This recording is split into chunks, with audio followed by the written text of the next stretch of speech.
S ನಿಮ್ಮಲ್ಲಿ ಯಾವೆಲ್ಲ ಥೆರಪಿಗಳಿದೆ, ಆ ಥೆರಪಿಗಳ ಕುರಿತಂತೆ ಎಕ್ಸ್ಪ್ಲನೇಷನ್ ಮಾಡ್ತಾ ಹೋಗೋದಾದರೆ? ನೋಡಿ, ಆಲ್ಟರ್ನೇಟ್ ಥೆರಪಿನಲ್ಲಿ ಹಲವಾರು ವೆರೈಟಿಗಳಿದ್ದಾವೆ. ಅದರಲ್ಲಿ ಮೊದಲನೇದಾಗಿ ನಾನು ಇಷ್ಟಪಡೋದು ರೇಖಿ ಹೀಲಿಂಗ್ ಅಂತ ಹೇಳಿ. ರೇಖಿ ಅಂದರೆ ವಿಶ್ವ ಪ್ರಾಣಶಕ್ತಿ. ಮನುಷ್ಯನಿಗೆ ಬದುಕೋಕ್ಕೆ ಬೇಕಾಗಿರೋದು ಮುಖ್ಯವಾಗಿ ಪ್ರಾಣಶಕ್ತಿ. ಸೊ ಪ್ರಾಣಶಕ್ತಿ ಯಾವಾಗ ನಮ್ಮಲ್ಲಿ ಡಿಫಿಷಿಯನ್ಸಿ ಆಗ್ತಾ ಹೋಗುತ್ತೆ, ನಮ್ಮ ಶರೀರ ಸಿಸ್ಟಮ್ಗಳೆಲ್ಲ ವೀಕ್ ಆಗ್ತಾ ಹೋಗುತ್ತೆ. ಇವಾಗ ನೀರಿಲ್ಲ ಅಂದರೆ ಹೇಗೆ ಗಿಡ ಒಣಗ್ತಾ ಹೋಗುತ್ತೆ, ಹಾಗೆ ಪ್ರಾಣಶಕ್ತಿ ಇಲ್ಲ ಅಂತ ಅಂದಾಗ ನಮಗೆ ಶಕ್ತಿಯ ಕುಂದುಕೊರತೆಗಳು ಉಂಟಾಗಿ ನಮ್ಮ ಫಿಸಿಕಲ್ ಆರ್ಗನ್ಸ್ ಎಲ್ಲ ಸರಿಯಾಗಿ ಫಂಕ್ಷನ್ ಮಾಡಲ್ಲ. ಅದೇ ಥರ ಸೂಕ್ಷ್ಮ ಶರೀರಗಳಲ್ಲಿ ಚಕ್ರಗಳು ಸರಿಯಾಗಿ ತಿರುಗೋದಿಲ್ಲ.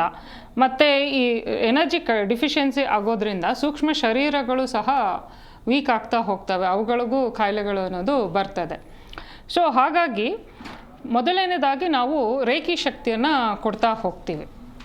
ಚೆನ್ನಾಗಿ ಪೇಷಂಟ್ಗೆ ಹೇಗೆ ಡಿಹೈಡ್ರೇಟ್ ಆಗಿ ಬಂದಿರತಕ್ಕಂಥ ಪೇಷಂಟ್ಗೆ ಡಾಕ್ಟ್ರು ಫಸ್ಟು ಗ್ಲೂಕೋಸ್ ಕೊಡ್ತಾರೆ ನೋಡಿ, ಸೊ ಚೇತರಿಕೆಗೋಸ್ಕರ. ಅದೇ ಥರ ನಾವು ರೇಖಿ ಶಕ್ತಿಯನ್ನು ಫೀಡ್ ಮಾಡ್ತಾ ಹೋಗ್ತೀವಿ ಪೇಷಂಟ್ಗೆ.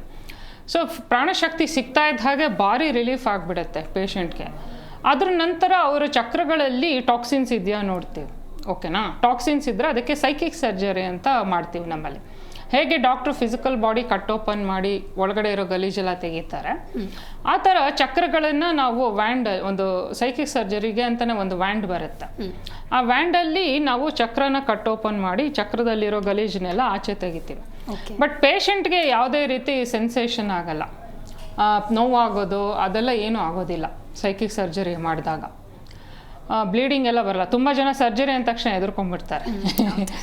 ಸೊ ನಮ್ಮಲ್ಲಿ ಆ ಥರ ಬ್ಲೀಡಿಂಗ್ ಎಲ್ಲ ಏನೂ ಆಗೋದಿಲ್ಲ. ಜಸ್ಟ್ ಅವರ ಶರೀರದಿಂದ ಒಂದು ಇಷ್ಟು ಲೆವೆಲ್ ಮೇಲಿನಿಂದ ನಾವು ಚಕ್ರ ಕಟ್ ಓಪನ್ ಮಾಡಿ ಅದರಲ್ಲಿರೋ ಗಲೀಜನ್ನೆಲ್ಲ ತೆಗಿತೀವಿ. ನಮಗೆ ಕ್ಲಾರವಾಯ್ನ್ಸ್ ಇರೋದ್ರಿಂದ ಅದೆಲ್ಲ ಕಾಣಿಸ್ತದೆ, ಪೇಷಂಟ್ ಬಾಡಿಲಿ ಗಲೀಜು ಇರೋದೆಲ್ಲ ಕಾಣಿಸ್ತದೆ.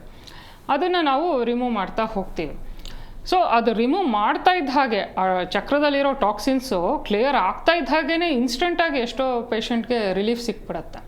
10-15 ವರ್ಷದಿಂದ ಅವ್ರಿಗೇನೊಂದು ಬಾಡಿ ಪೇಯ್ನ್ ಆಗ್ತಾ ಇರುತ್ತಲ್ಲ, ಅದು ಇನ್ಸ್ಟೆಂಟಾಗಿ ಅವ್ರಿಗೆ ರಿಲೀಫ್ ಆಗಿಬಿಡುತ್ತೆ.